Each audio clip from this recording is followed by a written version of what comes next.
Yo, what's going on everyone? Arasuji here, and in today's video, I just want to talk about Dead by Daylight, and I want to talk about a lot of the popular talking points surrounding the game. I'm curious to see what the gaze is from the survivor's perspective, the killer's perspective, and I want you guys to communicate with me in the comments below, and let's have a conversation. So I believe I have about 4 topics, and we're gonna count this segment as one, and that's gonna be slugging and camping. So I think when it comes to slugging, I tend to do this when I'm falling behind, which is pretty common. Surely survivors understand sometimes. Like if I have no kills and they're getting gens done, you might have to go for it.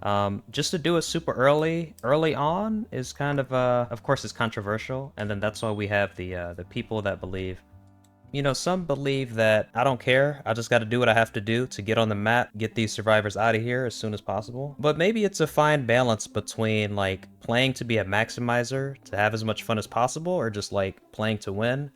Maybe it's like a sliding scale based on how people want to play and what people find fun in. But I also know that if I'm getting tore up, I'm getting blinded, they're spamming crouch on me, then if I do start slugging, like I don't feel as bad. I'm not gonna lie. It's kind of one of those things where it's like, well, you started it, so I'm gonna finish it. And it's not to take it super personal, it's just sometimes I think some of these things should kind of be understood. And I would also say if I'm playing Survivor and I'm giving the killer the treatment, I'm teasing him and I'm just baiting and I'm just doing all this stuff.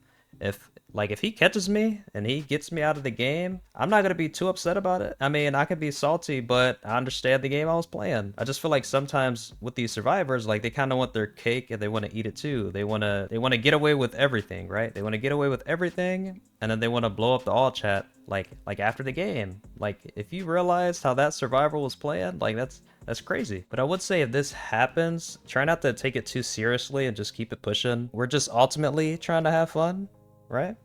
I guess there are some that are more concerned with winning though.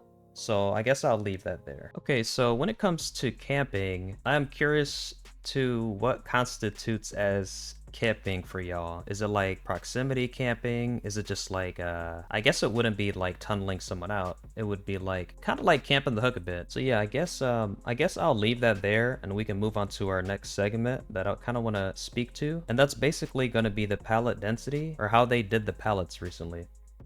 So I'm sure, as y'all know, they added a bunch of pallets in certain areas on these maps, and yeah, I had to deal with this playing that particular role, and yeah, it was not a fun time, and it's kind of funny because even playing Survivor, like, is it fun to run into the additional pallets? Like, does that make the experience funner? I guess to answer my own question, it would be more fun because like looping as a survivor, that's one of those itches that it feels good, right? It feels good to loop, like, oh, look at me, right? You don't really hear that perspective from the killer too much, I guess. Like, are killers excited about going into a loop? Even if they get the survivor relatively quick, is that something they're kind of happy about? I guess they look forward to it. I don't really think so. Like, am I wrong there? Am I wrong in that assumption, I suppose? Yeah, I guess if we think about it, the survivors are like, hey, I looped this killer for 4 gens, 5 gens, right? And that's like, it's like giddy, right? But you don't really see killers that are titling their videos like, I caught this survivor on this hook within 5 seconds. Like, that's not really the sales prop. I don't know. Now that we're having this conversation, I think the equivalent would be, oh, I won this game in the first 2 minutes of the match. Yeah, that's definitely the equivalent, I would say. Yep. But as we know, the Krasue is strong, and she has been getting some nerfs and more nerfs.